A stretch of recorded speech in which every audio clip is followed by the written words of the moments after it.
Bonjour Audrey, Bonjour Tiger Snake.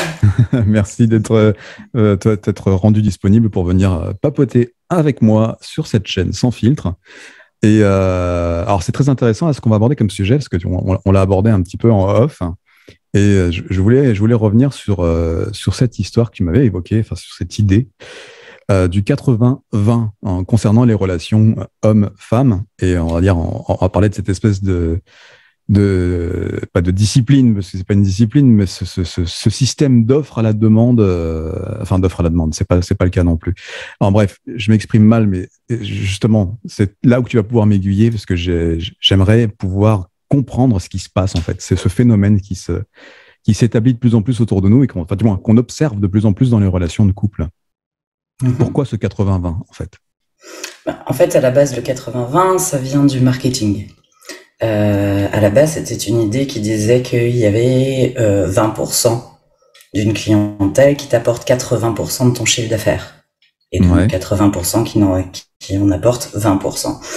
Mais là, c'est vraiment pas dans un contexte marketing que moi je l'ai repris, c'est dans le contexte relationnel. C'est-à-dire que bien souvent, en séance ou des choses comme ça, moi je vois des gens qui viennent me voir en me disant voilà, mon ami a 80% des choses que je demande, c'est-à-dire qu'il a les mêmes valeurs que moi, il a les mêmes envies de vie que moi, voilà, si les Ouais. valeurs par exemple de la personne sont fidélité, sérieux, courage, etc., il a ça. Tout ce qu'on a l'air de chercher en définitive finalement, hein. Bah, Ce qu'on a l'air de chercher. j'ai envie de dire ça Ouais. c'est différent par contre de chaque personne. On n'a pas tous les mêmes 80-20. Oui, Mais voilà, tout à en tout fait. cas, la personne est dans une relation déjà depuis quelques années avec quelqu'un qui a ces 80% là. Et puis à un moment donné, elle va rencontrer une personne qui a les 20%. C'est-à-dire, par exemple, cet homme sérieux, fidèle, courageux, etc., n'est pas forcément très très fun. Et puis elle va sortir avec ses collègues et elle va rencontrer le bout en train de service qui met de l'ambiance dans les soirées, etc. Et voilà. Et Ouais. cette personne va avoir une tendance à craquer sur cette nouvelle personne, donc sur ce 20, on va dire, parce qu'elle a déjà les 80 à la maison. Et justement, là où de temps en temps, moi je dis à mes clients, attention, méfiez-vous, c'est parce que vous avez les 80% à la maison que les 20% vous paraissent tellement attractifs, en fait. Parce que quelque part, c'est toujours un peu le défaut de l'être humain de vouloir aller rechercher ce qu'on n'a pas, Ouais. et parfois quitte à oublier ce qu'on a déjà. Et notamment, j'ai une cliente par exemple en tête, qui donc est partie avec ce 20%, et puis donc qui a rompu sa première relation. Et 6 mois après, elle revient, elle me dit je comprends pas ce qui se passe, cet homme qui était si merveilleux que ça, il me sort par les yeux, je ne le supporte plus, etc. Ouais. Pourquoi? Parce que en rompant sa première relation, elle a perdu les 80%. Et quand elle n'a plus que les 20%, elle s'est rendue compte à quel point les 80% finalement de l'homme qui était avant son confident, son ami, etc., étaient importants en fait Et lui convenait. et lui convenait. Et c'est là où il faut parfois se méfier de notre cerveau qui a tendance, quand on a quelque chose, à aller chercher toujours, on va dire, ce qu'il n'a pas, c'est-à-dire le petit plus, et qui du coup a tendance à projeter sur la personne qu'on rencontre que la personne qu'on rencontre aura aussi les 80% de l'ancienne relation, ce qui n'est pas forcément le cas. Ouais, c'est juste, hein. C'est juste. Et c'est très intéressant ce que tu nous dis là, parce que du coup, on peut superposer ça à un tas de domaines. Alors, je vais pas le faire là, mais du coup, je pense, parce que du coup, tu parlais du marketing, mais c'est vrai, parce que finalement, on peut appliquer ça à une nouvelle voiture, alors on adorait l'ancienne. Enfin, là, j'ai un peu loin, hein, mais Mhm. parce qu'il y a plein de particularités de cette voiture qui nous convenaient, mais finalement, là, il y a de nouvelles voitures avec de nouvelles normes, des nouvelles normes euro, les normes anti-pollution, l'esthétique, le fait que ce soit récent, qui fait qu'on lorgne un peu dessus, plus de chevaux, et puis finalement, on se rend compte en la conduisant que bah, c'est moins fiable, que c'est moins attrayant, que c'est cher, voilà, c'est bling bling dans les premiers jours, et puis finalement, putain, mais qu'est-ce qu'elle nous manque, nos anciennes voitures, en fait. Exactement, c'est pour ça Ouais. que moi j'ai une vieille voiture qui a très peu d'électronique et je suis très très contente. Bah oui, oui, oui, parce que tu sais te contenter de ce qui te rend, de ce qui te convient, là, tout de suite, maintenant, et puis pour le temps, évidemment, que ça durera, parce que évidemment, les voitures vieillissent, hein, comme nous, enfin, pas de la même manière, mais c'est super intéressant, en tout cas, d'entendre ton point de vue, parce que c'est vrai que c'est quelque chose, sans qu'on mette le doigt forcément dessus, c'est quelque chose qu'on observe clairement autour de nous, hein. On a juste à regarder les couples qui se sont faits et qui se sont défaits autour de nous. toi, il s'avère que toi, il s'agit de ta clientèle, mais juste en tant que, voilà, tu regardes dans ta famille, dans tes amis, dans tes copains, ce truc que tu nous racontes là est omniprésent. On ne Il fait est que valable ça. partout. Et l'effet pernicieux de ça, c'est que si cette personne-là avait rencontré le numéro 2, on va dire à l'époque où elle était célibataire, il y a de Ouais, grandes chances qu'elle ne serait pas allée vers lui, parce qu'il n'avait pas les 80%. Elle ne bien va sûr. vers lui que parce qu'elle a déjà, on va dire, dans sa vie, l'aspect rassurant, sécuritaire, etc. Ouais, Cette même personne célibataire se serait dit ouais c'est bien, hein, il est fun, il est foufou, mais oula, moi j'ai besoin de quelqu'un qui me rassure plus. Mais une ouais. fois qu'elle est en couple avec cette personne qui la rassure plus, Elle a eh besoin du bien foufou. effectivement, ben le côté foufou, etc. Ouais. Disons que on est toujours, c'est le principe de l'herbe est plus verte chez le voisin. Ouais, j'en sais quelque chose. Hein. Je l'ai vécu personnellement, enfin pas moi en tant que les chercheurs d'herbe ailleurs, mais j'ai vécu un détail. Enfin, c'est pas un détail, c'est plus qu'une grosse anomalie de vie. Mhm. Mais je vais pas la raconter là parce que ça, c'est privé. Mais c'est en effet, j'ai vécu un truc enfin, assez dément concernant donc le gazon plus vert ailleurs. Voilà, alors toujours vérifier que ce soit pas du synthétique chez votre voisin.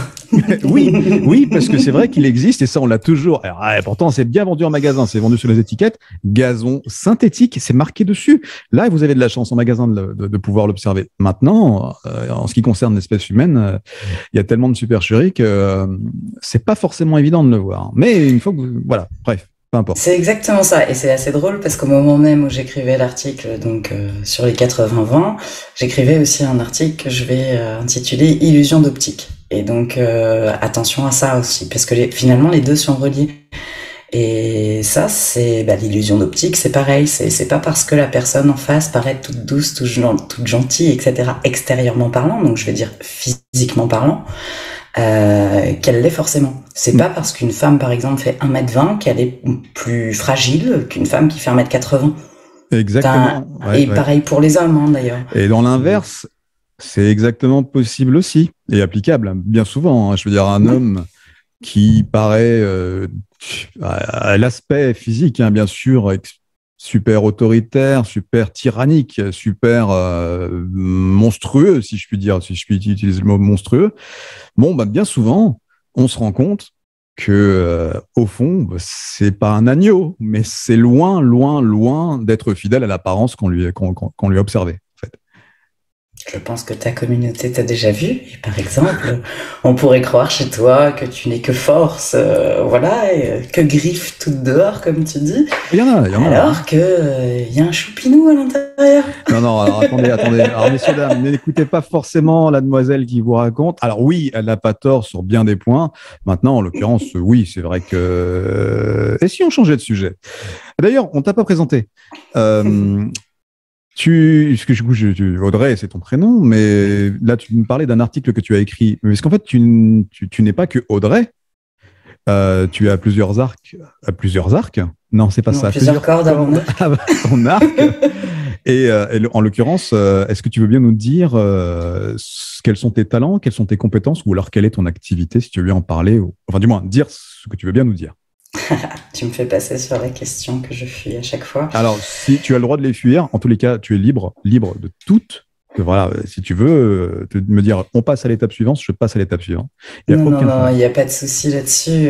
On est sans filtre et je la fuis tout simplement parce que souvent on nous demande comme ça, qui suis-je? Tu sais, quand on veut créer un site internet, Oui, quand oui, on c'est veut voilà, se la présenter ou question quoi que je que ce soit. déteste aussi, hein, pour être honnête. Hein. Voilà, parce que moi je pars du principe qu'on est tous multiples et je suis multiple, donc je n'aime pas forcément me mettre des étiquettes sur le front, tout comme je ne mets pas, enfin je fais au mieux pour ne pas mettre d'étiquettes non plus aux gens. Maintenant, donc dans mon activité, il y a plusieurs parties. On va dire qu'il y a une partie qui est, je suis ce qu'on peut appeler une guérisseuse de naissance, c'est-à-dire que j'ai toujours senti des choses que les gens ne sentaient pas forcément. J'ai une capacité, quand je pose les mains sur quelqu'un, de pouvoir l'apaiser ou des choses comme ça. Donc, ça a été considéré comme magnétiseur, guérisseur, enfin voilà. J'avoue que moi-même, je découvre depuis quelques années, puisque je me suis réouvert à ce potentiel en moi, les différentes facettes de ce côté-là. Donc ça, c'est pour ce que je suis, on va dire. Et puis ensuite, il y a ce que je fais. Donc, moi, je me suis toujours intéressée au cerveau humain depuis que je suis toute petite. Et donc, en 2013, j'ai fait un changement radical de carrière. J'étais avant déléguée médicale, donc je travaillais pour les laboratoires pharmaceutiques. Et j'étais passionnée, moi, parce que quand on travaille dans les laboratoires pharmaceutiques, et notamment quand on nous propose des nouveaux produits, il y a toujours ces études versus placebo. Et moi, j'ai toujours été fascinée par l'effet placebo. Je me suis toujours dit, mais pourquoi on n'étudie pas cet effet placebo, c'est-à-dire cette capacité qu'a le cerveau, en croyant prendre un médicament, de se guérir, alors qu'en fait, il a pris du sucre et de l'eau. Et dans les labos, on m'a souvent répondu que ça servait à rien d'étudier ça rapporterait pas d'argent, qu'un client guéri était un client perdu, ou des choses comme ça, ce qui est venu beaucoup me heurter, moi, dans ma sensibilité et puis dans mon éthique, je vais dire. Et donc, en 2012, j'ai lâché les laboratoires et j'ai commencé des formations en hypnose ericksonienne et en PNL. Donc, justement, pour comprendre le mental, comprendre finalement un petit peu le pouvoir du cerveau et quels outils on pouvait avoir, nous, pour reprendre le dessus sur nos comportements automatiques, sur nos habitudes, sur les conditionnements. Parce qu'en fait, on est tous conditionnés par nos parents, par la société, par plein de choses. Ça, c'est un très, très vaste sujet aussi. Voilà. Et donc, finalement, à travers l'hypnose et la PNL, moi, j'ai vu l'opportunité de reprendre le dessus sur les petits tours que mon mental me jouait. Et notamment, j'avais été pendant 3 ans avec une personne qu'on déclare pervers narcissique. Même si j'aime pas ce terme parce qu'il a été malheureusement utilisé à tort et à travers. C'est un terme qui est très galvaudé aujourd'hui. Voilà. Mais là, je parle d'un vrai pervers narcissique, c'est-à-dire quelqu'un qui est rentré dans ma tête pendant 3 ans et qui a tiré sur toutes les ficelles sur lesquelles il pouvait tirer pour déclencher mes réactions automatiques. Et finalement, je n'étais plus forcément maître de celle que j'étais. Et il suffisait qu'il appuie sur un bouton pour me faire réagir, etc. Et donc, je suis quelqu'un qui aime bien comprendre ce qui se passe à l'intérieur de moi et j'ai eu beaucoup de mal à supporter le fait que quelqu'un ait pu aussi facilement, on va dire, me manipuler. Et donc, je me suis intéressée à toutes ces techniques de manipulation, mais cette fois-ci dans un aspect thérapeutique. Dans le but de guérir, de guérir l'esprit humain, quelque part. Parce qu'attention, quand on parle de manipulation, moi je me rappelle il y a 9 ans maintenant, quand je suis sortie de ces études, 8 ans, quand je disais que j'étais hypnothérapeute, les gens n'osaient plus me regarder dans les yeux ou commençaient à avoir peur de moi. Oui, parce qu'ils étaient soumis, ils avaient peur d'être soumis à une espèce d'observation permanente, d'analyse permanente, en fait. Oui, et puis attention, il faut remettre ça dans le contexte. On est en 2014, tout ce qu'on sait aujourd'hui sur l'hypnose, sur le fait que ce soit réel, sur le fait que ce soit censé, etc., on le connaissait pas encore. Enfin, c'était en phase de devenir, mais moi je me rappelle, j'ai participé par exemple aux premières anesthésies générales sous hypnose. Donc, c'était pas encore rentré à l'hôpital, c'était pas encore dans le langage commun, en fait. Donc voilà, mais il faut savoir qu'on manipule tous. Enfin, là, par exemple, on communique tous les deux. Inconsciemment, on se manipule. C'est-à-dire, parfois, tu peux dire une phrase pour me plaire, ou moi pour te plaire, etc. Tout ça, c'est de la manipulation. Même si elle n'est pas faite dans un but d'en obtenir forcément quelque chose. Mais voilà, tout comme la maman qui dit à son enfant attention, si tu fais ça, il va t'arriver ceci ou il va t'arriver cela. C'est clair que c'est de la manipulation. C'est de la manipulation, par contre, pour protéger son enfant. Donc la manipulation en elle-même n'est qu'un outil. Elle n'est pas forcément mauvaise. Et ça, j'aime bien appuyer dessus parce que c'est un mot qui est très connoté. Tout à fait, et tu as très bien fait de le faire, parce qu'en effet, le mot manipulation, à partir du moment où on l'entend, on pense tout de suite aux dérives. Évidemment, après, il y a aussi d'autres sujets actuels, très actuels dans nos sociétés, qui font que ce mot est revenu. Là, je sors des sphères privées, je parle vraiment de ce qui se passe, entre guillemets, au niveau de ce qui est politique.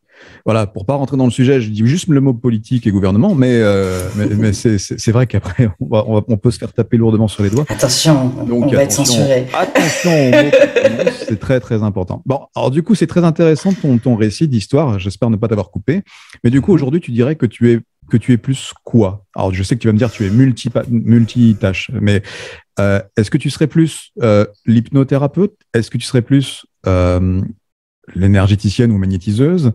Enfin, si du moins il y avait une chose qui surplomberait tout ça, et tu as le droit de dire qu'il n'y en a aucune, quelle serait pour toi, à ton sens, ce qui te décrirait le mieux?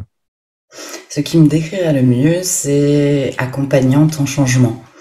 Et quand je dis ça, c'est parce que les personnes qui viennent me voir parce qu'elles ont un souci, elles ont une problématique et qu'elles ont envie de changer.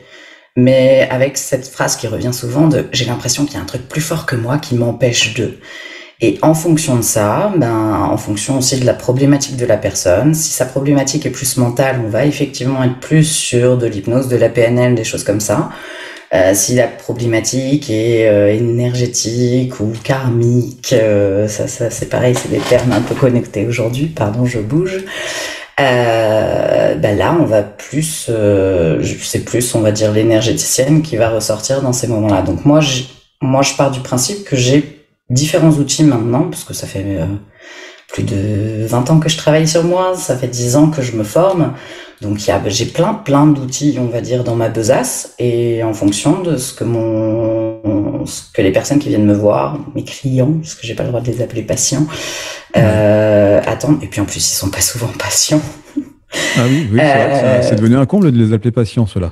Oui, parce que mais moi la première, quand je vais voir quelqu'un, j'ai pas forcément envie d'être patiente, j'ai envie de choses efficaces qui fonctionnent et qui vont m'aider à aller plus vite. On a envie d'une collaboration.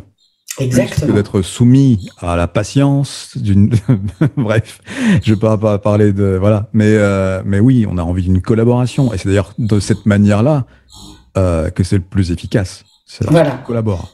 Et c'est très très drôle parce que quand on parle de ces étiquettes, donc au début, quand moi je me présentais comme hypnothérapeute, bon, je suis hypnothérapeute, je suis praticienne en hypnose érectionnelle, et les gens souvent me disaient mais c'est marrant. En fait, j'ai l'impression que vous m'avez déshypnotisé. Parce qu'effectivement, moi, je trouve que mon travail en hypnose, souvent, c'est plus de déshypnotiser les gens. Justement, de ces conditionnements dans lesquels ils sont tombés, de ces habitudes automatiques, etc., que de les hypnotiser. Vous hypnotisez, on s'hypnotise tous les jours, constamment, finalement. Quelqu'un qui dit, je me rappelle d'une cliente qui me disait « je suis déprimée ». Et effectivement, elle était suivie depuis 15 ans, elle avait une liste de médicaments longue comme mon bras, et je lui ai juste posé cette question-là de « d'accord, vous déprimez combien de temps par jour ?» Et elle a complètement bugué. Elle me dit « toute la journée ?» Je dis « ah bon, vous déprimez quand vous allez faire pipi ?» Elle me dit « ben non. Vous déprimez quand vous dormez ?» Ben non. Et rien qu'avec ces questions, à la fin de notre séance, elle me dit « en fait, je déprime que 3 heures par jour. » Eh bien, rien que cette prise de conscience, finalement, de ses patterns, de ses pensées, etc., lui a permis, finalement, de reprendre un regain d'énergie. Parce que c'est pas la même chose quand on imagine déprimer 24 heures sur 24, et quand on se rend compte, finalement, quand on enlève toutes les petites parties où on ne déprime pas, qu'en fait, on déprime 3 ou 4 heures par jour. Ça paraît beaucoup plus facile pour le cerveau de se dire « je vais sortir de 3 ou 4 heures ou 5 heures par jour de déprime que de 24 heures. » Ouais, et on reste cantonné malheureusement à cette illusion pour la plupart d'entre nous. Effectivement, souvent, moi, mes clients me disent, en fait, tu me poses des questions que je me suis jamais posées. Et des questions très basiques, effectivement, parce que y a tellement de choses comme ça qui sont rentrées dans le langage habituel. Enfin, c'est une discussion qu'on a déjà eue, toi et moi. Par exemple, le fameux « comment ça va ?» et tout le monde te répond « ça va ». Non, il faut arrêter avec ça. C'est surtout que contextuellement, qui va vraiment bien aujourd'hui au moment où tu lui poses la question? Il faut vraiment avoir un coup de bol pour tomber dessus au bon moment. Vraiment, je suis désolé, je fais un petit texte dramatique, les gars, mais sincèrement, quand je pose la question à quelqu'un qui va mal, je le sais foncièrement, je le sais, je suis en face de lui, il va mal, je lui dis comment ça va, et qu'il me répond ça va, non, mais il y a un bug, je suis désolé, pardon. C'est ça, mais en même temps, le ça va, tout dépend de chacun. Enfin, moi, si je vais bien à 75%, mon ça va, il est sincère. Tu vois, le 100%, oui, je suis d'accord avec toi, il y a, si quelqu'un nous entend va bien à 100%. Je serais très heureuse de discuter avec cette personne-là, de l'étudier, de voir comment elle a fait pour en arriver là. Exactement, et qui nous envoie un mail sur le champ, qui commande cette vidéo, ce podcast, et qui nous envoie ses coordonnées, qu'on puisse le contacter, discuter peut-être 20 heures, 25 heures avec lui, vérifier mais quels sont ses secrets, en fait. Mais là, je reviens sur une petite question que je devais te poser. Tu vois, quand tu m'as dit que tu posais les bonnes questions à tes clients, et ça leur permettait de débloquer et de se déshypnotiser quelque part. Tu rentrerais peut-être aussi, je me permets, mais tu as le droit de me dire, oh là là, mon Dieu, tu rentres un peu quelque part dans la catégorie de ces nouveaux coachs en développement personnel. Et là, tu me dirais. Alors, déjà d'une, je n'ai pas dit que je posais les bonnes questions. J'ai dit que je leur posais des questions auxquelles ils n'avaient pas l'habitude de répondre. Oui. Parce que bonne ou mauvaise question, ça, c'est à mes clients qu'il faudrait demander. Bien sûr, évidemment. Je pense que même des fois, ils n'étaient pas contents du tout que je leur pose ces questions-là. Mais disons qu'effectivement, par contre, ce sont des questions qui sont faites justement pour sortir de l'hypnose de la personne. C'est-à-dire que quand quelqu'un nous raconte ses malheurs, finalement, c'est un film automatique qu'elle a l'habitude de raconter, des fois depuis des années. Et c'est un film dont elle s'est elle-même persuadée.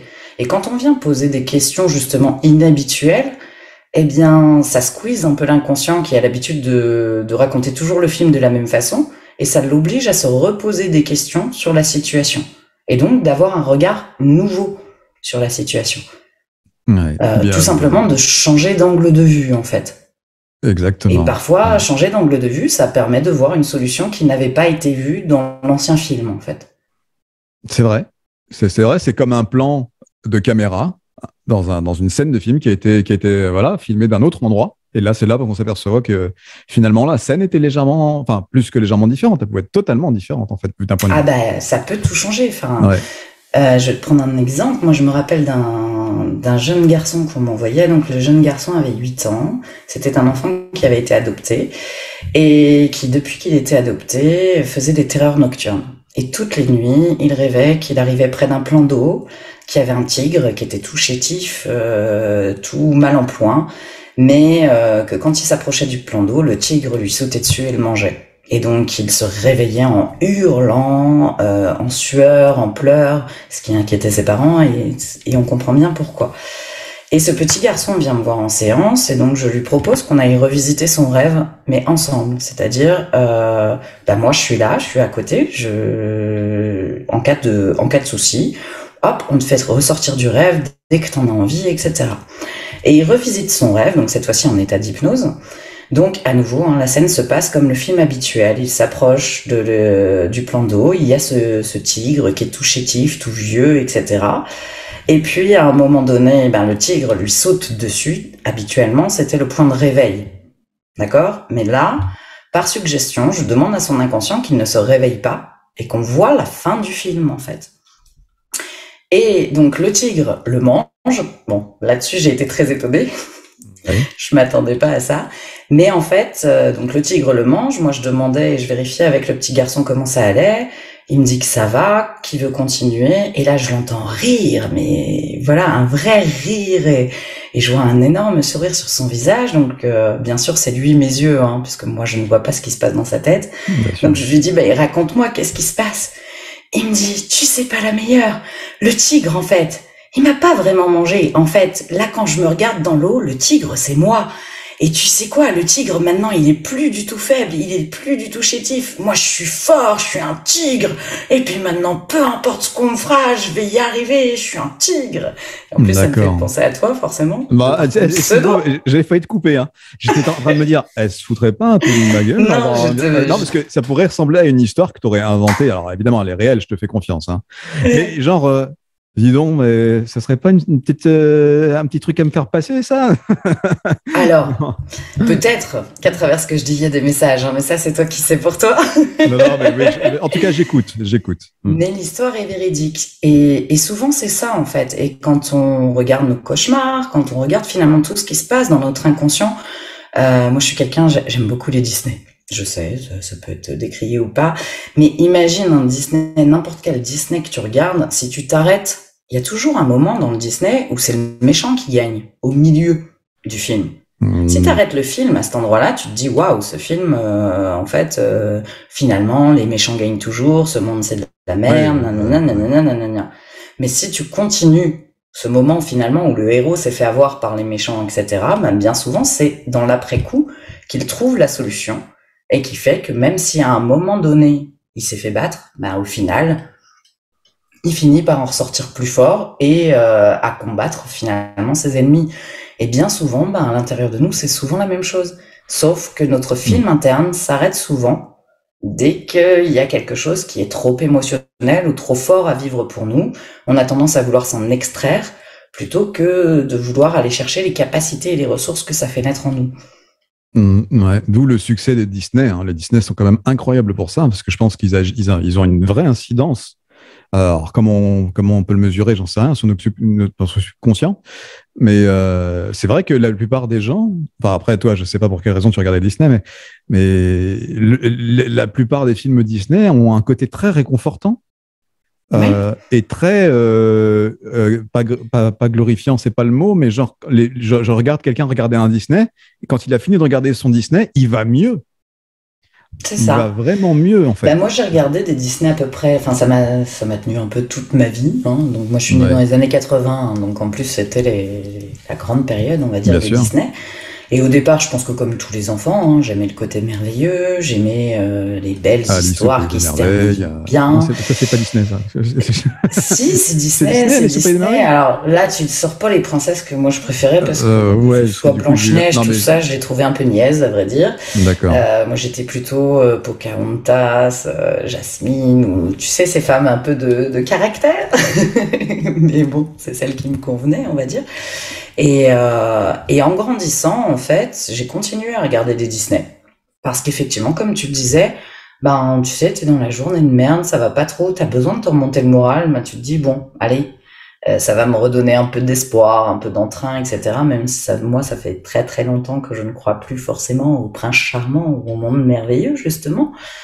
Mais ça me permettait de me reconnecter à ça. Et aujourd'hui, je les regarde avec une autre approche. C'est-à-dire que ce qui m'intéresse dans les Disney aujourd'hui, c'est finalement les messages que justement ça peut passer à mon inconscient, etc. J'ai regardé par exemple le dernier, la Encanto, il y a pas si longtemps que ça. Et donc Encanto, c'est l'histoire d'une famille qui a des pouvoirs magiques et puis il y a une petite fille qui naît qui n'en a pas. Et puis avec toute une histoire derrière avec sa famille là-dedans, etc. Et la première fois que j'ai vu le dessin animé, j'ai dit ouais, c'est pas mon Disney préféré, etc. Puis je l'ai regardé une deuxième fois en me disant mais quel message il peut y avoir là-dedans. Et finalement, cette fois-ci, j'ai transposé en me disant mais si au lieu de parler d'une famille, j'imaginais que c'était toutes les parties à l'intérieur de moi. Parce que dans sa famille, elle a une sœur qui est hyper forte, une sœur qui est hyper belle, sa maman qui guérit, enfin bon, ils ont tous, il y a un médium aussi dans sa famille, etc. Et je me dis, mais finalement, est-ce qu'on n'a pas tous, ces parties-là en nous, mais qui parfois sont tout simplement pas encore activées ou des choses comme ça? Et est-ce qu'il n'y a pas en nous toujours cette espèce de personnage qui, lui, voit les autres avec des pouvoirs magiques et qui aimerait en avoir et qui se dépasse constamment pour qu'on soit fier de lui, etc., pour attirer l'approbation des autres, en espérant qu'un jour ses propres pouvoirs se révèlent. Tu mets le doigt sur quelque chose de très très intéressant qu'on va pouvoir exploiter, je pense, très prochainement. Explorer. Mais c'est bien parce que ça va parler à beaucoup d'entre nous, en fait. Parce que tout ce que tu dis est superposable à beaucoup de nos réalités. Intérieures, pardon. Mais je me suis désolé, je t'ai coupé, enfin, pas volontairement ou presque. C'est juste que, en fait, tout ce qu'on parle, là, tout ce qu'on se raconte ici, parce que c'est la suite de ta présentation. Mais tu te présentes et c'est génial, c'est juste nickel. Alors, du coup, on connaît un peu mieux ton parcours et pourquoi tu es ici avec nous sur cette chaîne. Mais il y a un détail sur le 80-20 qu'on n'a peut-être pas. Alors, j'ai l'impression qu'on n'a pas fini. Excuse-moi, je viens dessus parce que le 80-20, tout à l'heure, j'ai coupé en te demandant qui tu étais, mais de l'ordre du subconscient, parce que je reviens sur l'inconscient, hein. De l'ordre du subconscient, enfin de l'inconscient, est-ce que tu penses qu'on pourrait expliquer, au-delà du fait qu'on peut dire de manière assez bateau, oui, l'humain n'est jamais satisfait de ce qu'il a. Alors ça, c'est une phrase qu'on peut répéter, qui se répète en tout cas aujourd'hui, ce qui n'est pas complètement faux. Il n'arrive pas à s'en satisfaire, du moins. Mais comment tu expliques, est-ce que neuroscientifiquement, on peut expliquer euh, ce qui se passe, pourquoi le 80-20 fonctionne comme ça entre les hommes et les femmes, entre les demandes et l'offre et la demande, et comment est-ce qu'on pourrait changer ça? Alors, si t'as pas de réponse, évidemment, il n'y a pas de problème. Neuroscientifiquement, aujourd'hui, je me suis pas intéressée de ce point de vue-là, en tout cas au 80-20. Les connaissances que j'ai en neurosciences sont encore en évolution, on va dire. Maintenant, ce qu'il y a d'intéressant, surtout dans le 80-20, d'un point de vue inconscient, par contre, c'est qu'il faut bien se rendre compte que ces 20 ne nous intéressent que quand on a déjà les 80.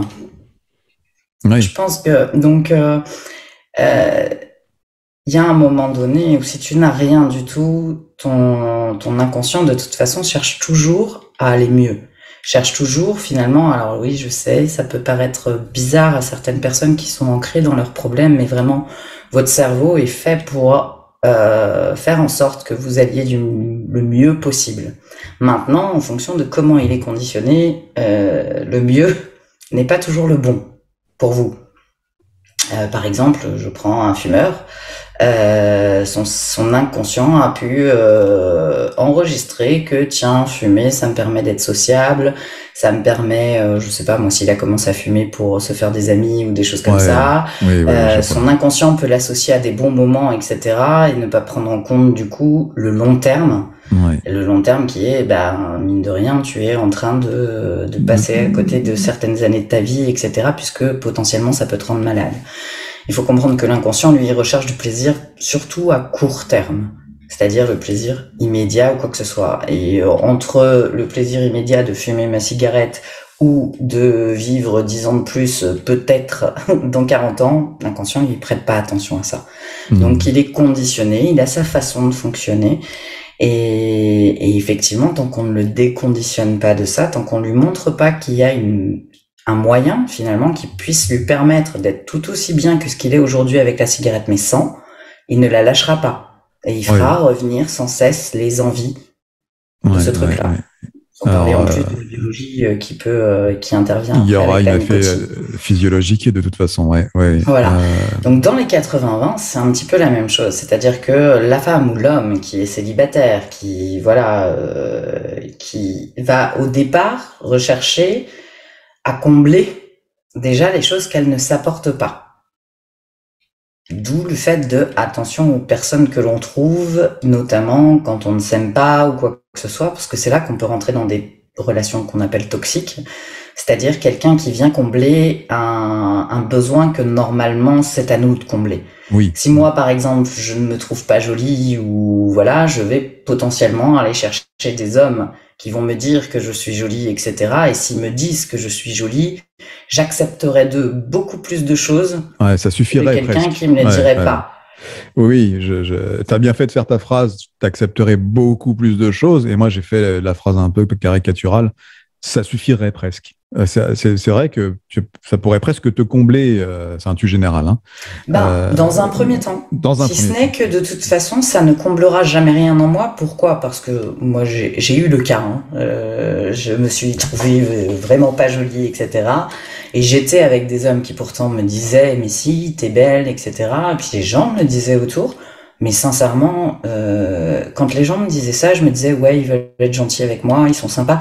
Pourquoi ? Parce que tant que mon système, à moi, ne croyait pas au fait d'être jolie, finalement, il peut y avoir 200 personnes à vous dire que vous êtes beau. Tant que ça ne viendra pas de vous, vous y croirez pas. Oui, j'entends bien, je comprends tout à fait la mécanique. C'est dingue quand même de se dire que ça fonctionne ainsi chez la plupart d'entre nous. Ou chez tous, tu me diras, mais bon. Ouais. Maintenant, effectivement, on peut tomber rapidement dans ce qu'on appelle la dépendance affective. La dépendance affective, moi, souvent, je la vois comme un dealer, en fait. L'autre devient notre dealer. C'est-à-dire qu'il nous manque quelque chose en nous, l'autre l'a, et en échange, donc, pour avoir sa dose, alors sa dose de t'es jolie, sa dose de je t'aime, sa dose de, je sais pas, de reconnaissance, voilà, ça peut être divers et varié, hein. Et bien, pour avoir sa dose, on est capable d'accepter, du coup, d'être maltraité, d'être je sais pas, rabaissé par cette personne-là, etc. Oui, mais parce que, oui, mais tu comprends, voire même frappé. Hein, Oui, après, oui. Si j'allais venir, mais on va peut-être pas exploiter ce sujet-là, mais oui, tout à fait. Mais donc voilà, et donc finalement, les 80-20, c'est aussi un petit peu ça. Mais dans les 80-20, c'est vraiment, voilà, j'ai déjà quelqu'un qui m'apporte ces 80%, donc là, on est plutôt dans une relation, on va dire, plus saine que toxique, hein, dont on parle à la base. Mais une fois que j'ai ce côté finalement rassurant, sécuritaire, etc., mon cerveau est toujours, lui, par contre, conditionné à aller chercher le mieux, comme on disait. C'est terrible, parce que il n'existe pas, enfin à ton sens, hein, tu vas me dire, bah non, ça n'existe pas, même pas chez toi.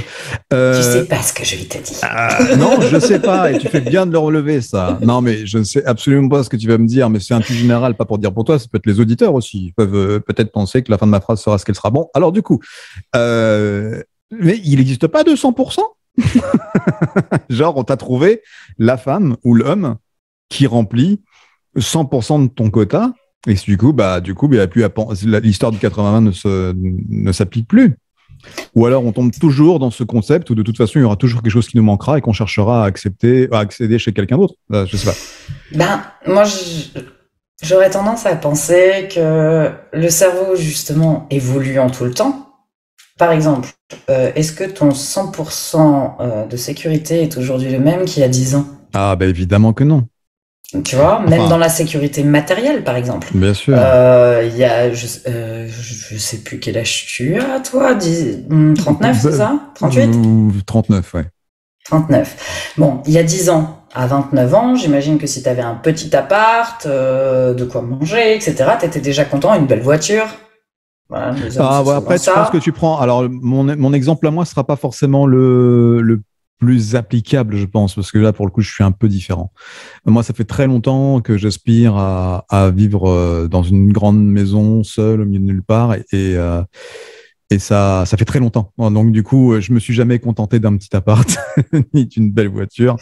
Alors, tu t'en es pas contenté, mais je pense que tu peux imaginer que la personne qui a par exemple 19 ans et qui commence dans la vie, si elle a un studio ou un T1, elle est déjà contente. Tu vois ? Évidemment. Par contre, si 15 ans après, elle est toujours dans un studio ou un T1, elle sera sans doute plus contente, elle sera peut-être frustrée parce qu'elle aspire à plus grand, parce que ses envies de vie ont changé, parce que son âge a changé, parce que voilà, tu vois ? Eh bien, notre cerveau, c'est un petit peu la même chose. C'est-à-dire que la personne qui a 100% il y a 10 ans, on a évolué depuis, nos 100% aussi, ils ont évolué. Oui. Et donc, effectivement, le 100% d'il y a 10 ans, enfin, moi, si je reprends mon 100%, les cases qu'il fallait cocher il y a 10 ans, bon, non, limite, c'est aller dans le sens inverse chez moi. Mais c'est ce que j'allais te dire. Parce que j'avais des envies idéalistes. Pour ma part, c'est pareil. C'est ma part, pas pour ma part, même si j'ai pas eu beaucoup d'envie, mais je te rejoins là-dessus certainement. C'est que finalement, aujourd'hui, j'en suis. Ça a bien évolué, oui, mais pas dans le sens dans lequel on pourrait comprendre. Enfin, non, moi, je sais que c'est parce que j'ai travaillé sur moi. Donc, par exemple, il y a 10 ans, je demandais à mon conjoint de m'aimer parce que moi je n'arrivais pas à m'aimer, par exemple, ou comme je disais tout à l'heure, de me trouver jolie mais un peu à outrance parce que je ne me trouvais pas jolie. Et comme j'ai réglé ce souci-là aujourd'hui, moi chez moi, aujourd'hui finalement l'amour que l'autre me donne, peu importe ce qu'il est, il me convient puisque c'est du plus, puisque j'ai déjà mon amour, on va dire, de moi. J'ai plus de trous à combler. Alors qu'avant, je demandais aux personnes qui étaient dans ma vie de combler finalement les trous qui étaient chez moi. J'aime beaucoup cette image de trou parce que c'est ça, il faut imaginer que quand on rencontre quelqu'un, on a tous nos blessures, finalement, on a tous des trous, des manques, des choses comme ça. Et bien souvent, moi, je vois des gens qui se mettent en couple parce que il y a quelqu'un qui a en surplus ce qui lui manque dans son trou, on va dire. Et ça n'a rien de sexuel, ce que j'ai bien eu l'image. Non, j'ai bien eu l'image. Là, écoute, quelque chose de surplus dans le trou. Pardon. Voilà. Ouais, et le truc, c'est qu'une fois comblé, une fois que la personne finalement aura comblé ses trous, eh bien, du coup, l'autre en face, on peut découvrir que tiens, il me convient plus en fait. Oui, puisque maintenant que j'ai plus de trous, ce qui m'apportait finalement ne me sert plus à rien et je me rends compte que finalement, je n'avais pas forcément choisi une personne qui me convenait à la base, juste une personne qui avait comme je le disais tout à l'heure, le dealer qui avait la drogue dont j'avais besoin en fait. J'entends bien. Je pense qu'on va être nombreux à s'identifier là-dessus. C'est intéressant parce que tu mets en lumière des choses sur lesquelles peu de gens réfléchissent là tout de suite, hein, à part être en consultation avec toi hein, ou avec quelqu'un comme toi. Les gens ne voient pas plus loin que leur bout de leur nez. Après, c'est logique qu'on ne voit pas plus loin que le bout de notre nez, pardon. Mais vu comment on est conditionné, que tu disais tout à l'heure, hein, le conditionnement, puis la société, et puis le fait qu'on ait 80 567 choses à penser, à considérer par jour, ne serait-ce que pour fonctionner dans cette société, avec les autres, ça nous laisse pas la place à ce qu'on fasse connaissance avec nous-mêmes, en fait. Alors, ça nous laisse pas la place. Je pense qu'il n'y a jamais rien qui nous laisse la place. La place, on la prend. C'est comme quand on dit oui, non, mais j'ai pas le temps. C'est soit on prend le temps, soit on ne le prend pas, en fait. Ah oui, tu as tout à fait raison. Et effectivement, si on attend un jour d'avoir le temps de s'occuper de soi ou qu'on nous autorise à nous occuper de nous, finalement, on risque d'attendre très très très longtemps. Et c'est ce qui fait que moi aujourd'hui, ma clientèle va actuellement de 5 ans à 87 ans. Ouais. Voilà, j'ai une petite dame qui a 87 ans, mais je trouve ça fabuleux. Parce qu'attention, hein, souvent passé un certain âge, les gens se disent aussi cette phrase qui tue, qui est « Ah mais moi je suis comme ça, on me changera plus ». Moi, cette petite dame de 87 ans qui vient me voir en séance justement pour changer ses habitudes, changer ses conditionnements, même à 87 ans, je trouve ça génial. Parce qu'elle dit non, en fait, j'ai été conditionnée toute ma vie à être la bonne petite fille et j'en ai marre. Et voilà, et tout ça pour dire qu'il n'y a pas d'âge déjà pour changer. Il n'y a pas d'âge pour commencer à faire attention à soi. Alors c'est sûr que si vous êtes un enfant qui a été élevé dans la connaissance de soi, dans la confiance en soi, etc., bah oui, vous êtes sans doute plus aidé à ça que quand vous avez déjà 60 ans et que vous vous dites, bon, il est temps que je commence à apprendre à faire attention à moi. Mais c'est possible à n'importe quel âge et c'est faisable à n'importe quel âge. C'est-à-dire qu'il y a un moment donné où finalement, moi, mon rôle, c'est souvent d'expliquer aux gens que il faut déjà se remettre au centre de sa vie et commencer à regarder ce qui se passe au centre de sa vie. Parce que bien souvent, il y a plein d'autres choses que nous-mêmes à être au centre de notre vie. La société, j'ai tel âge, il faut que je fasse ci, je dois faire ça, les je dois vous montrent beaucoup nos conditionnements finalement. Moi, je traque mes il faut et mes je dois. Parce que finalement, derrière eux, je vois où je suis encore conditionné.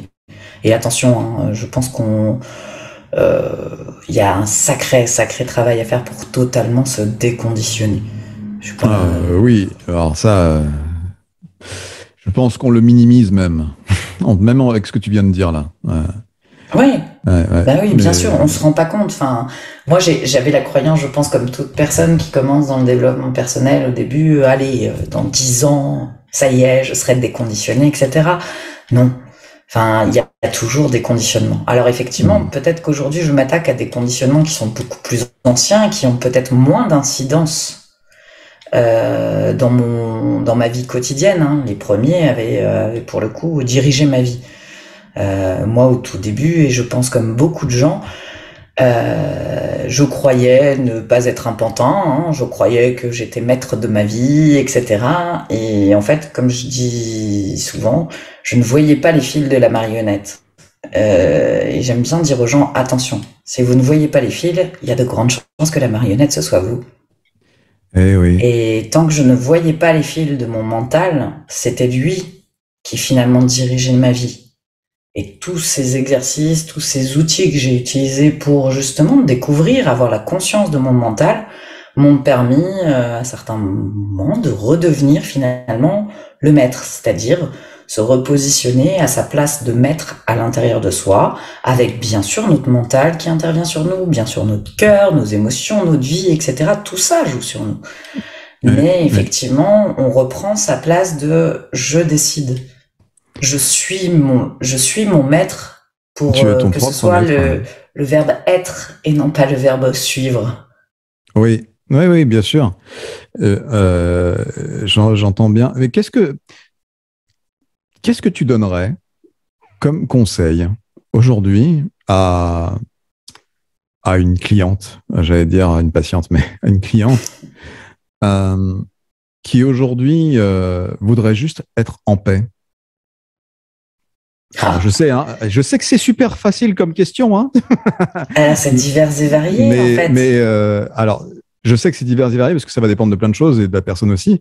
Mais si tu avais un conseil presque universel, allez, à dire à quelqu'un qui est en souffrance devant toi, hein, qui se sent un peu perdu et qui voudrait juste retrouver ses pleines capacités, qu'est-ce que tu lui dirais?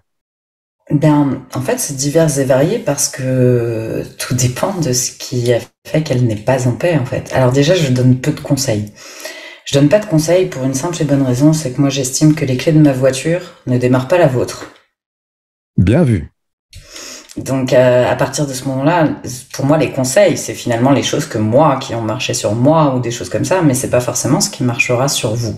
Ouais. Donc par contre, je donne des outils, c'est-à-dire que je lui poserai des questions pour aller voir ce qui fait qu'aujourd'hui elle n'est pas encore en paix pour elle. Je lui demanderai justement, peut-être à la rigueur que la seule chose que je lui conseillerais, c'est de s'imaginer.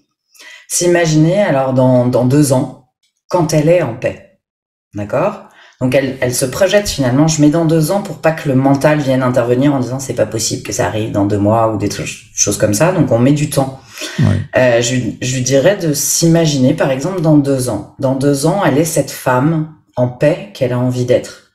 Et je lui demanderais de vraiment l'imaginer, c'est-à-dire comment se tient cette femme, comment elle s'habille, comment elle parle, voilà, tout vraiment pour qu'elle se projette dans cette femme et qu'elle sente ce que ça fait et ce que ça change pour elle. Par exemple, si on est chez quelqu'un qui est un peu déprimé, on peut imaginer qu'une personne un peu déprimée, vous savez, c'est les épaules qui tombent un peu en avant, la tête est lourde, etc. On se tient pas forcément droit. Si cette personne s'imagine en paix 2 ans après, elle peut me dire, par exemple, tiens, je me redresse, je me tiens droit, j'ai un sourire, des choses comme ça, pour qu'elle commence à se projeter là-dedans. Et ensuite, je lui dirais d'imaginer, une fois qu'elle est dans cette personne en paix il y a 2 ans, dans 2 ans, que y ait une petite fille par exemple qui arrive en tricycle, là, hop, toute mignonne avec ses jolies couettes, etc., et qui vienne la voir en lui demandant on m'a dit que t'étais une experte de la paix parce que toi t'as réussi à devenir en paix et j'aimerais avoir ta recette, et qu'elle écoute ce que sa version d'elle finalement dans 2 ans qui est en paix lui donne comme conseil. Qu'est-ce qu'elle lui raconte, quoi? Oui, bah oui, c'est finalement le meilleur. La meilleure conseilleuse, c'est elle. Exactement, la meilleure conseilleuse ou le meilleur conseiller, c'est soi-même. Et évidemment, et ta réponse, elle est juste parfaite parce que je t'ai écouté attentivement. Parce que c'est vrai que cette question revient souvent aujourd'hui. Il y a toujours quelqu'un qui demande un conseil à quelqu'un. Tu sais, d'ailleurs, le développement de ces nouveaux coachs dont je parlais tout à l'heure, les nouveaux coachs en développement personnel qui arrivent là en masse sur le marché. Tu as des nouveaux formateurs, tu as de nouvelles formations, tu as de nouveaux mentors de tous les sens, de toutes parts, qui sont là pour te divulguer la vérité absolue et universelle pour savoir comment aller mieux. Alors que dans la plupart des cas, c'est faux. Enfin, je vais le dire comme ça. Vas-y, je vais casser du sucre. Non, sans casser de sucre. Mais oui, le seul et unique putain de meilleur conseiller que tu puisses avoir, c'est toi-même. Et c'est très, très bien fait le travail de visualisation que tu permettrais à cette personne de faire pour pouvoir finalement s'offrir son propre... c'est quoi le mot que je vais trouver? Aide-moi. Son propre. Solution, oui, voilà, très bien. Évolution. C'est parfait. En fait, si on parle même d'un plan quantique, parce que donc je m'intéresse aussi au quantique. Très bien. Dans le plan quantique, on dit par exemple qu'on vit dans diverses dimensions. Alors, j'explique très très rapidement. C'est très très rapidement le phénomène des dimensions. Imaginez qu'à un moment donné, par exemple, aujourd'hui, j'ai eu le choix de parler avec toi, Tigers, ou d'aller voir une amie. D'accord? Ce choix s'est posé dans ma tête. J'ai choisi, par exemple, de venir là discuter avec toi. Mais dans le plan quantique, on imagine il peut possiblement y avoir une autre dimension dans laquelle j'aurais décidé d'aller voir mon ami.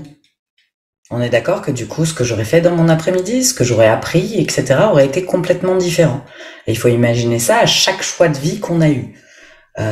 Donc, par exemple, quelqu'un qui a choisi d'avoir un enfant, il a peut-être un double de lui dans une autre dimension qui n'a pas d'enfant, qui n'a pas fait ce même choix. Quelqu'un qui a choisi un emploi, puis en choisir un autre, etc. Je sais pas du tout si c'est vrai, hein. Qu'on soit d'accord ou pas, je mettrai pas du tout ma main à couper là-dessus. Maintenant, je trouve ça intéressant de pouvoir l'utiliser par contre en visualisation. Pourquoi? Parce que notre mental ne fait pas la différence entre ce qui est réel ou ce qui est imaginé. Par exemple, si vous imaginez, je sais pas moi, une pomme là dans votre main, vous êtes capable de lui donner une couleur. Si vous imaginez croquer dedans, par exemple, et qu'elle soit douce, qu'elle soit bonne ou acidulée, ça dépend de vos... Voilà. Ben, vous allez voir que là, vous allez créer de la salive. C'est-à-dire que vous avez juste imaginé croquer dans une pomme et pourtant votre cerveau crée de la salive comme si vous aviez croqué dans cette pomme. C'est pour ça que le chien nous regarde avec cet air éveillé quand on a de la bouffe dans la main et qu'il croit qu'il va la manger, mais qu'il la mange pas et qu'il salive. Alors, je sais pas ce qu'il en est pour le cerveau du chien, je n'ai pas étudié ça, mais peut-être que possiblement ça pourrait être ça. Et donc, ce qu'il y a d'intéressant là-dedans, c'est que vu que notre mental ne fait pas la différence entre ce qui est réel ou ce qui est imaginaire, eh bien, effectivement, le simple fait de vous imaginer dans cette personne en paix dans 2 ans, ben, le simple fait d'imaginer comment elle est, etc., vous allez vous sentir plus en paix au présent. Ouais. Déjà, rien que ça. Donc, vous allez quelque part... Moi, je dis souvent, hein, le mental, il est fabuleux. Moi, enfin, je suis fan du mental humain. Je travaille avec les gens depuis 9 ans. Et sincèrement, hein, il y a des fois où on sait qu'un outil donne des résultats. Mais moi, je suis toujours étonnée de certains résultats que réussissent à obtenir des personnes en quelques séances, en fait. Mais parce que, voilà, notre mental, il est fabuleux. Mais je pense que, tout comme notre cerveau, on l'utilise pas complètement.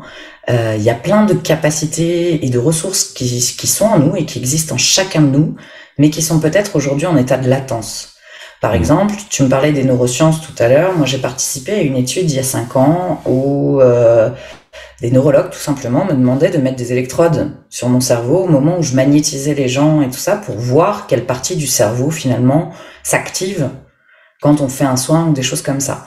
Et effectivement, ce sont des parties inhabituelles, on va dire, qui s'activent au moment où on fait un soin énergétique, etc. Moi, je pense que nous sommes tous énergéticiens.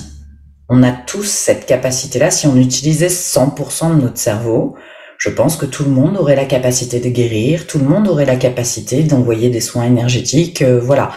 Après, on a tous cette capacité-là, tout comme on a tous la capacité de jouer du piano, par exemple. On n'est pas forcément tous Mozart. Oui. Mettez-moi devant un piano, vous verrez que je suis pas Mozart. Voyez. Mais par contre, j'ai la capacité, comme toi, comme toutes les personnes qui nous entendent, de mettre les mains sur un piano et de faire du bruit avec le piano. Ah, tu sais appuyer sur les touches? Ouais, je sais appuyer sur les touches. Donc voilà, voire même de faire Au clair de la lune ou quelques autres petites chansons que je pourrais trouver à l'oreille. Mais donc voilà, donc on a tous ces capacités-là en nous. Et de temps en temps, finalement, notre inconscient n'a pas révélé ses capacités, tout simplement parce que lui n'estimait pas en avoir besoin. Ouais. Et donc, si là, je m'imagine en paix, moi, je vois mon inconscient un peu comme un enfant surdoué, mais qui a 5 ans. C'est-à-dire que je pars du principe que si un enfant de 5 ans ne comprend pas ce que je demande, mon inconscient non plus ne comprend pas ce que je lui demande. Et quand on regarde les gens qui sont dans des problématiques, souvent, elles ont fait un truc hyper complexe de leurs problématiques. Et c'est pour ça que moi, souvent, la première question que je demande aux gens, c'est « Vous voulez quoi ?» Je veux plus avoir mal, par exemple, me disent les gens. Je dis « D'accord, vous préférez que ça vous gratte de partout ?» Non. Je dis alors, parce qu'attention, je veux plus avoir mal, ça c'est ce que je ne veux pas. Ça me dit toujours pas ce que je veux. Oui. Et bien souvent, les gens bug déjà à cette question-là, parce que quand je leur demande, mais vous voulez quoi? Vous attendez quoi de votre inconscient? Vous attendez quoi de nos séances?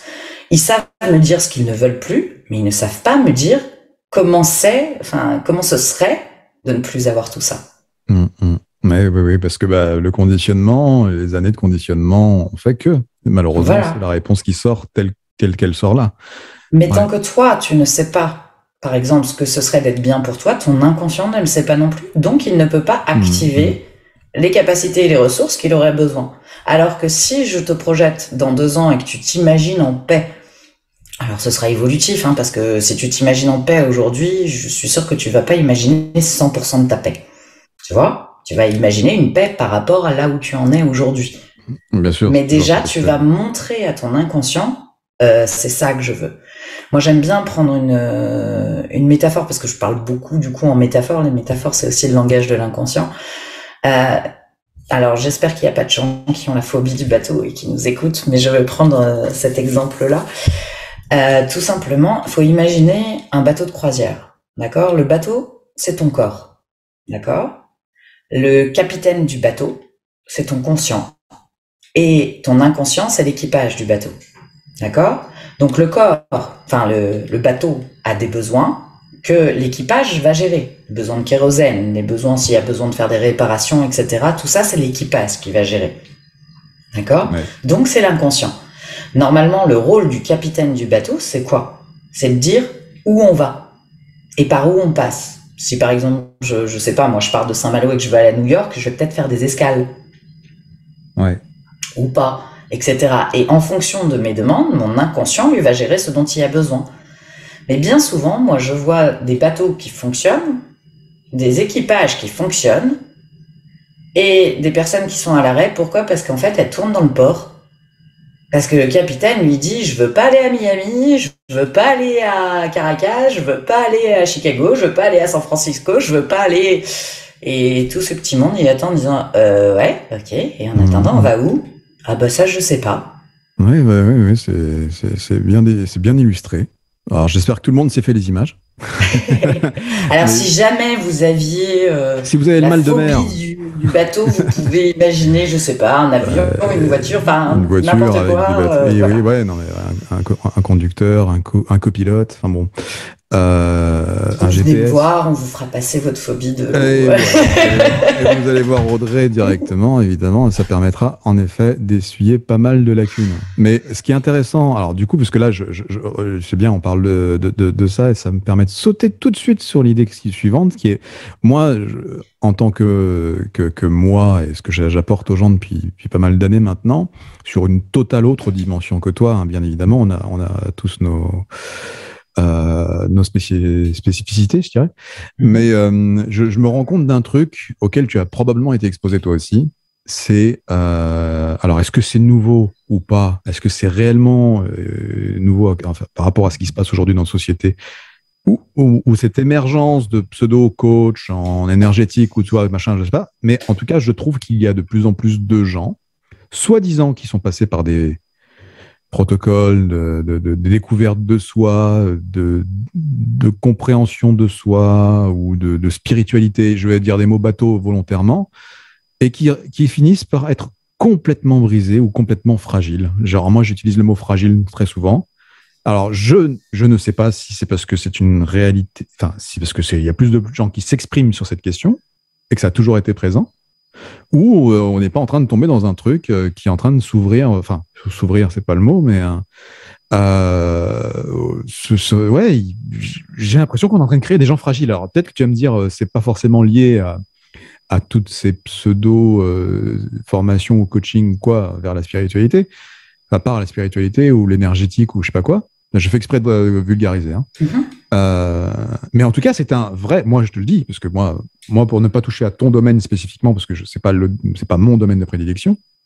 Moi, c'est plutôt la physiologie humaine et aussi, voilà, certaines capacités mentales, mais qui sont d'un autre ordre. Maintenant, il y a des gens qui viennent vers moi, qui ont suivi des cursus d'énergétique ou je sais pas qui ou je sais pas quoi. Mais quand je leur parle, j'ai l'impression d'avoir affaire à des gens complètement brisés. Et j'arrive pas à comprendre d'où vient ce truc, en fait. Est-ce qu'ils étaient brisés avant? Est-ce qu'on les a fragilisés pendant? Est-ce que le fait de faire confiance totalement à une espèce de gourou, alors j'utilise le mot gourou, pardonnez-moi, messieurs, dames, mais c'est pour vulgariser encore un peu. Est-ce qu'il y a vraiment des gens qui rentrent, entre guillemets, dans cette case gourou et qui gouroutisent les gens, enfin leur esprit, et que ça en fait des gens qui sont incapables de se suivre eux-mêmes? C'est là on en revient à ce qu'on disait tout à l'heure, c'est que la meilleure réponse qu'on doit trouver, c'est nous, en fait, qui va nous la fournir. Donc ça, c'est ce que tu sais faire toi. Tu sais amener les gens tranquillement sur un cheminement qui sera voilà, le leur par tes outils. Tu leur permets de découvrir en eux la réponse et les solutions qui vont un peu comme je fais moi sur un autre plan. Mais que font ces autres gourous, en fait? Est-ce qu'ils sont pas en train de Là, vendre des trucs tout cuit dans le bec? le problème, Voilà. c'est bien ça. Et là, quand j'entendais tout ce que tu disais, tu parles d'énergétique, tu parles de spiritualité, on pourrait parler de plein de choses. On peut parler Oui, d'hypnose, on peut parler de PNL, ouais. on peut parler de coaching X, Y, etc. Il faut bien comprendre que tout ça, ce ne sont que des outils. Un outil n'est ni bon ni mauvais. C'est-à-dire que j'ai un marteau. D'accord? C'est un marteau. Il est bon ou il est mauvais? Ben, ça dépend. Si je l'utilise pour construire une maison, il va être bon. Si je l'utilise pour fracasser un crâne, il va être mauvais. Ou si je tape sur mon pouce à longueur de journée, oui, évidemment, c'est gênant. Ouais, Voilà. ouais. Et tous ces domaines-là, aujourd'hui, ne sont que des outils. Et ça va vraiment dépendre comment on va les utiliser. Moi, de par mon parcours privé, personnel, en fait, moi, je pense aussi qu'on transmet souvent aux gens ce que nous-mêmes, on a eu besoin de travailler ou qu'on a besoin de travailler. Attention. Moi, je dis souvent à mes clients, parce que mes clients me disent des fois, waouh, votre vie, elle doit être merveilleuse, elle doit être géniale, il n'y a plus aucun problème dans votre vie.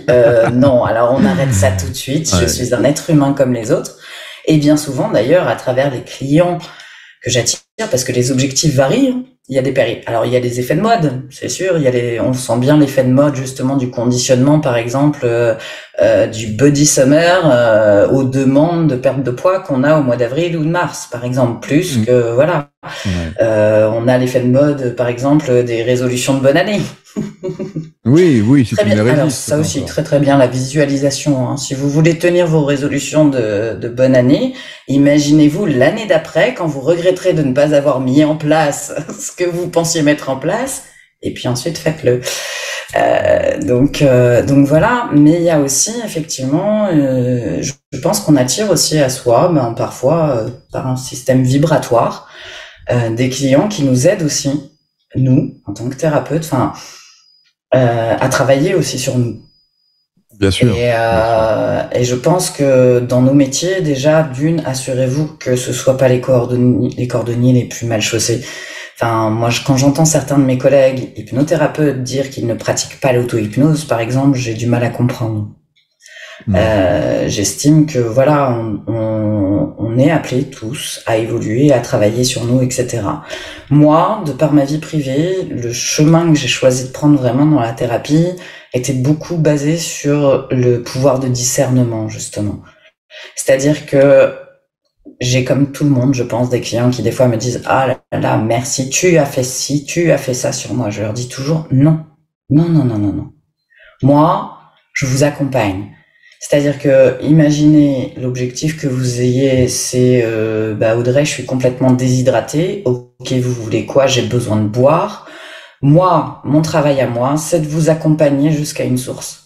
Mais on est d'accord que si je bois à la source à votre place, ça changera pas grand-chose. Bah non, c'est surtout toi qui vas avoir envie de faire pipi. Voilà. Donc c'est vraiment un travail d'accompagnement, d'énergétique, des choses comme ça. C'est pareil. Bon, ok. Je vois plein de formations sortir de partout. Moi, je vous avouerai que celle qui m'a formée à l'énergétique, c'est la vie. C'est-à-dire que j'ai eu des problèmes de santé dans ma vie que les médecins n'arrivaient pas à résoudre. Et un peu par dépit, un peu en dernier recours, je me suis décidée à aller voir un magnétiseur et qui m'a dit des choses très très vraies sur moi et qui m'a dit notamment « mais vous avez énormément d'énergie à l'intérieur de vous et vous ne l'utilisez pas. Et comme vous ne l'utilisez pas, elle se retourne contre vous en fait. » À partir de ce moment-là, j'ai commencé à me dire « bon comment j'utilise mon énergie ?» Alors à l'époque, j'étais très très loin encore de l'énergétique, etc. Il faut savoir que je suis quelqu'un de très cartésienne. Donc je m'amuse beaucoup en disant si celle que j'étais il y a 20 ans me voyait aujourd'hui, elle me dirait « waouh, t'es devenue perchée ma fille ». Voilà, mais alors je suis pas forcément devenue perchée, même si j'aime bien l'idée de voir les choses d'en haut. Mais effectivement, on évolue, etc. et on s'ouvre à différentes choses. Et je pense qu'il y a beaucoup de gens, et notamment ces dernières années, qui ont ressenti des choses, ou qui ont prêté attention à des choses en eux auxquelles ils ne faisaient pas attention. Alors je sais que ça peut être tentant, effectivement, d'aller voir des gourous, des choses comme ça. J'aurais même envie de dire, si vous avez envie d'y aller, allez-y, mais gardez votre pouvoir de discernement. C'est ça. Et ça, c'est très, très important. C'est-à-dire que je vois surtout la différence entre ces personnes fragiles dont tu parlais, même si on peut tous être fragiles, mais j'ai vu, moi, des personnes aller un petit peu dans ces trucs-là. Alors, moi, je dis toujours, quand on va dans une formation, moi, je me mets en position d'élève.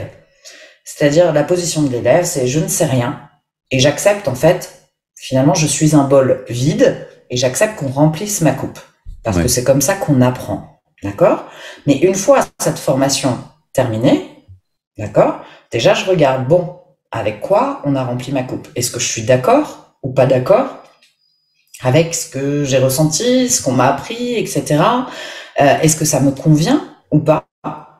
Et puis voilà, moi je dis souvent, hein, au départ on apprend, c'est comme si je prends des cours de piano, mon prof il me dit de mettre les doigts comme ça, etc. et voilà, et de jouer comme ça. Bien sûr que je vais l'écouter et je vais prendre tout ce qu'il m'a dit de prendre. Et puis au fur et à mesure où je vais pratiquer, je vais accéder à une certaine maîtrise des choses et là je vais pouvoir me sortir un petit peu de la partition que mon prof m'avait donnée pour commencer à créer la mienne. Ça c'est la maîtrise, d'accord ? Maintenant, clairement, si à un moment donné, je tombe sur un prof qui me dit que pour bien réussir à jouer du piano, il faut que je me casse le doigt, etc. Et pour, je sais pas, avoir un plus grand écart pour entre les doigts. Je sais, ça paraît débile quand je parle de piano, mais c'est un peu ça.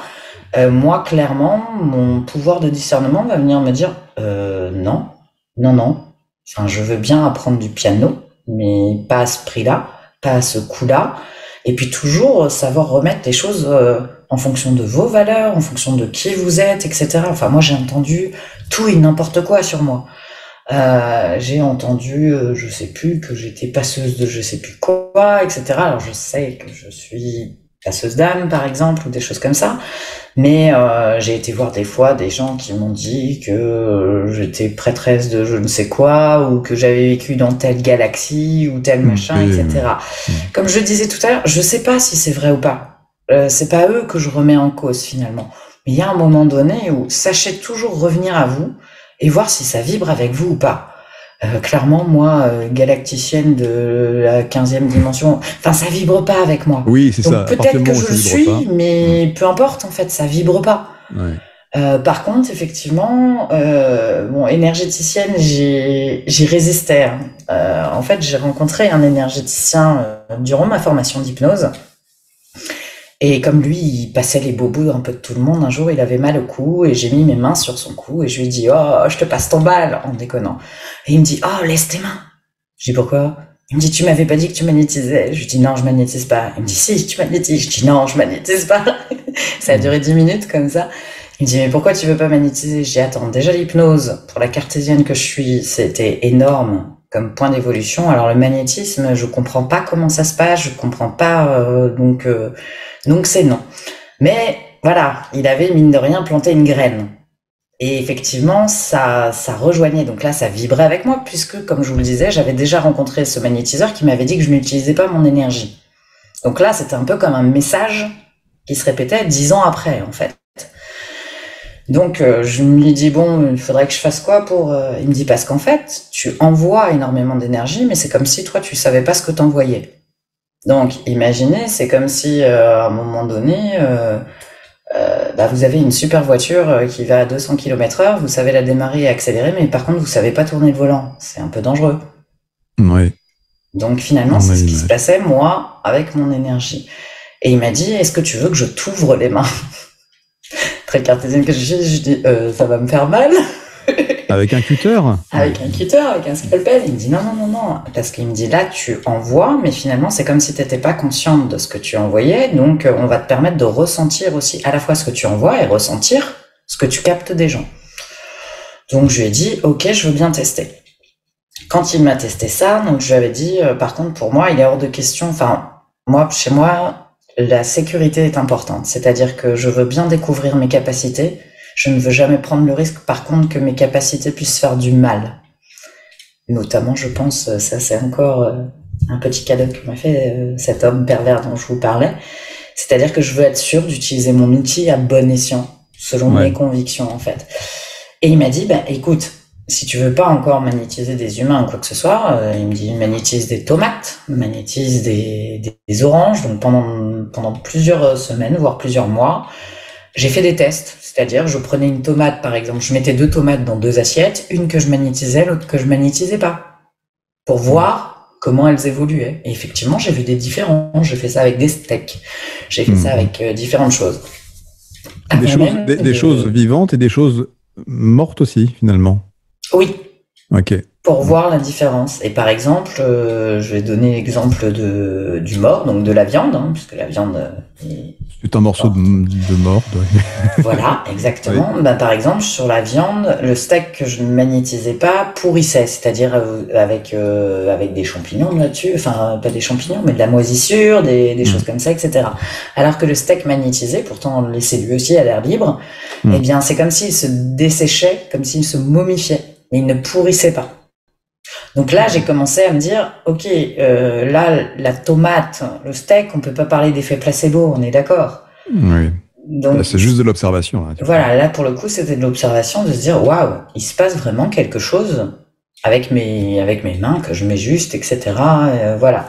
Je pense que vous avez tous entendu parler notamment, parce que du magnétisme, on en fait tous aussi, pas qu'à travers nos mains, à travers ce qu'on vibre, avec le fameux exemple du bol de riz. Vous prenez un bol de riz à qui vous envoyez toute votre haine, votre colère, etc. Et un bol de riz à qui vous dites qu'il est beau, qu'il est magnifique, que vous l'aimez, et vous lui envoyez tout de l'amour. Et effectivement, ces tests qui ont été faits, le riz à qui on envoie notre colère, notre haine, notre rancœur, etc., noircit. Et pas le bol de riz à qui vous envoyez de l'amour. Ça, c'est des petits tests que chacun peut faire chez soi. Et ce qui nous permet de nous rendre compte que finalement, il y a ce qu'on est et il y a ce qu'on vibre. Et bien souvent, moi, c'est pour ça aussi que j'ai fait mes études dans ce sens-là, c'est que j'avais besoin de me rendre compte que, voilà, dans le domaine de l'invisible, finalement, il y a plein de choses comme ça que sans se rendre compte, on envoie aux gens. Ouais. Moi, je pense que toi, comme moi, comme beaucoup de gens qui nous écoutent, je pense que la plupart des gens, on n'envoie pas du mal consciemment. Mais par contre, quand j'ai fait mes études justement dans l'hypnose et ensuite quand j'ai compris la vibration, l'énergétique, etc., je me suis rendu compte que finalement, si je pense à toi par exemple et que je m'inquiète pour toi, en me disant oh là là, comment il va, j'espère qu'il va bien, et puis que je commence à imaginer des films où tu ne vas pas bien ou des choses comme ça, ben, que je le veuille ou non, il y a une espèce de vibration qui est partie de moi et qui va t'amener à toi finalement ma peur et toutes ces choses que j'ai imaginées.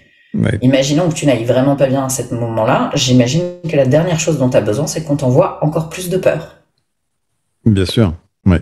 Donc moi, je dis souvent aux gens, et notamment aux parents, parce que j'ai souvent des parents qui viennent me voir et qui s'inquiètent pour leurs enfants, et voilà, et je comprends tout à fait ça. Moi, j'ai une maman qui est pareille. Eh bien, c'est une discussion que j'ai eue avec ma maman en me disant, maman, quand tu t'inquiètes pour moi, je sais que voilà, c'est plus fort que toi, etc. Maintenant, il y a un moment donné où demande-toi ce que tu m'envoies. Si tu t'inquiètes pour moi, tu m'envoies de la peur. La peur, elle aide jamais. La peur, elle limite, elle nous bloque, elle nous fige, etc. Bah, en plus de ça, elle est illégitime, là, pour le coup. Parce que c'est de la peur par procuration. Enfin, pas par. Bref. J'ai pas... Et je lui dis, quand tu t'inquiètes pour moi, ok, une fois que ta peur, toi, est arrivée, hop, tu lui dis stop. Puisque j'ai peur pour ma fille, qu'est-ce que j'imagine qu'elle a besoin? Eh bien, et là, elle va plutôt se dire, bon, non, alors je fais confiance à ma fille pour se sortir de ce truc-là, je fais confiance à ma fille, etc., pour guérir, je fais confiance à ma fille. Et là, dans ces cas-là, ce qu'elle va m'envoyer va être complètement différent, puisqu'elle m'enverra de la confiance, elle m'enverra de la guérison. Donc c'est, quoi qu'il arrive, beaucoup plus aidant. Et on ne se rend pas compte à quel point nos pensées créent. Donc c'est là où ça vaut le coup de prendre conscience de temps en temps. L'hypnose et la PNL sont là pour ça notamment, nous aider à prendre conscience de ce qu'il y a à l'intérieur de nous et de ce que l'on envoie inconsciemment aux autres aussi. Par exemple, si je rentre dans une pièce où il y a 10 personnes et que dans mes croyances, je me dis que je vais passer une sale soirée, que de toute façon, il n'y a que des cons là-dedans et que de toute façon, les gens, ils m'aiment pas, je vais pas du tout rentrer, vous imaginez bien, avec la même attitude que si je me dis « Waouh, il y a 10 nouvelles personnes, ça va être génial de les rencontrer et puis je suis sûr que je vais me faire des nouveaux potes. » Oui, qu'est-ce qui va se passer en fonction de mes deux conditionnements-là? Dans le premier cas, je risque de rentrer avec une posture un peu fermée, un regard un peu méfiant sur les gens, etc. Les autres vont capter ça. Et franchement, si vous voyez quelqu'un qui vous regarde avec méfiance, est-ce que ça vous donne envie d'aller lui faire un câlin? Pas vraiment, on est d'accord. Donc finalement, je vais me conditionner à vivre une expérience et les autres captant ça risquent effectivement de pas non plus me trouver sympa, vu que j'arrive fermé, vu que je les regarde de haut en bas, ils vont se dire mais c'est qui cette conne là qui nous regarde comme ça, etc. Donc en fait, finalement, est-ce que c'est vraiment les gens dans cette pièce qui étaient cons, ou est-ce que c'est parce que j'étais persuadée qu'ils étaient cons que je les ai aussi rendus cons? Bien sûr. Il peut y avoir un peu des deux. Hein. Il peut y avoir des deux, évidemment, parce qu'après, on n'est pas au courant de tout. Mais, voilà.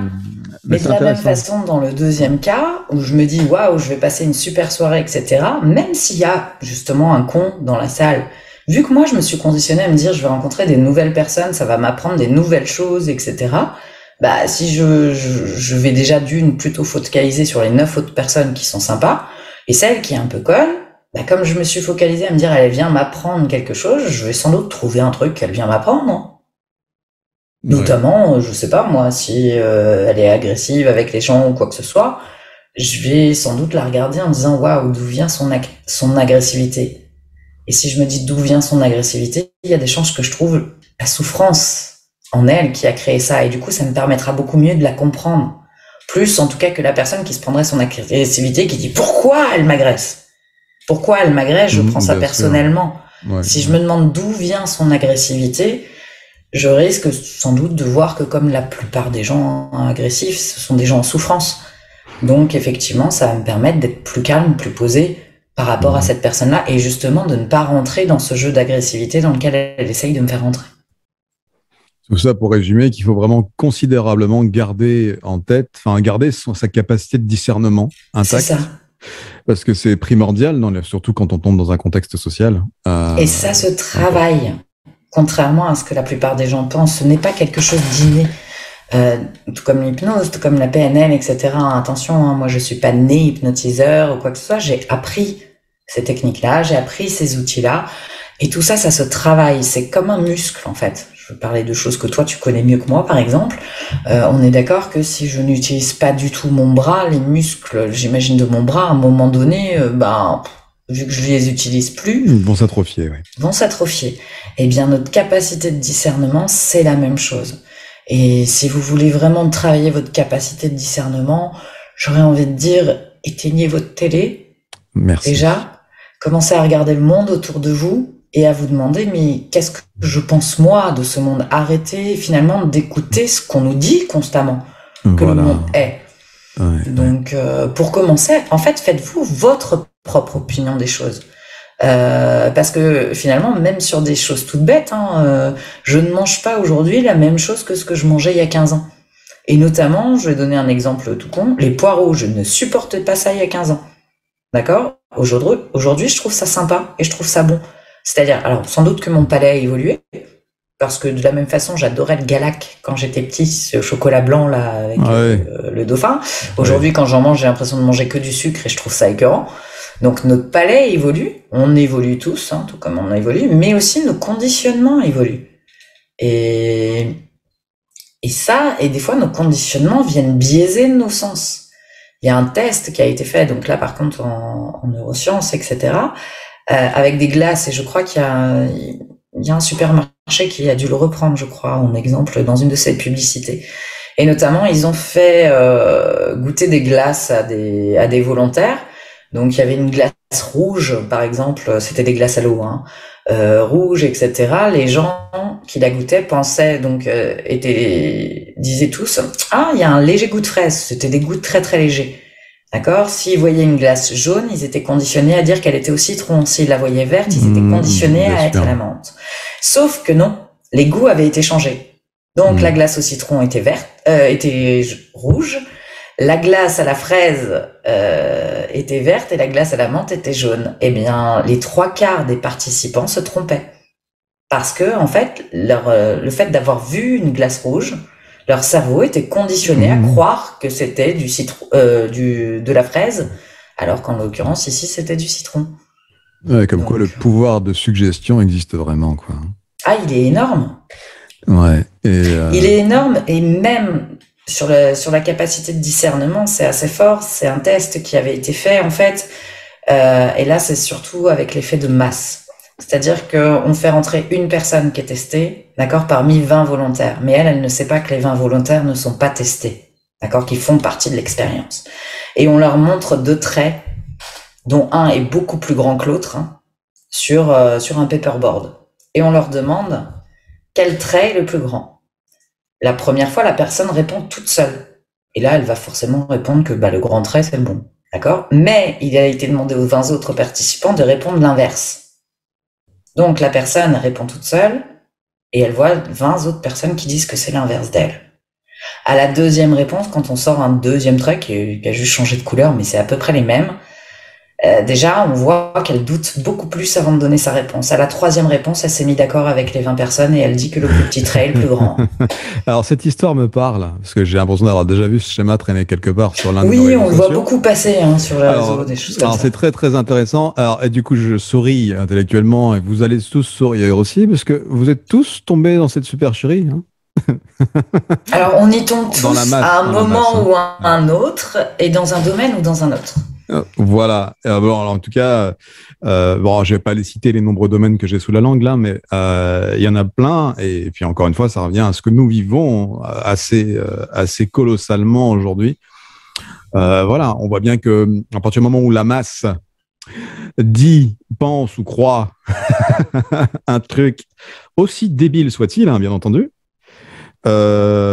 beaucoup finissent par s'accorder avec.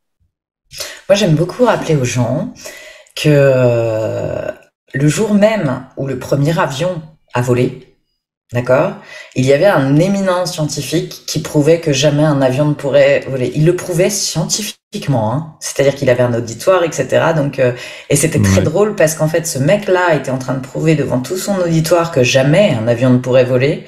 Sauf que pas de bol pour lui, ce jour-là, il y a eu le premier vol du premier avion au monde. Ouais.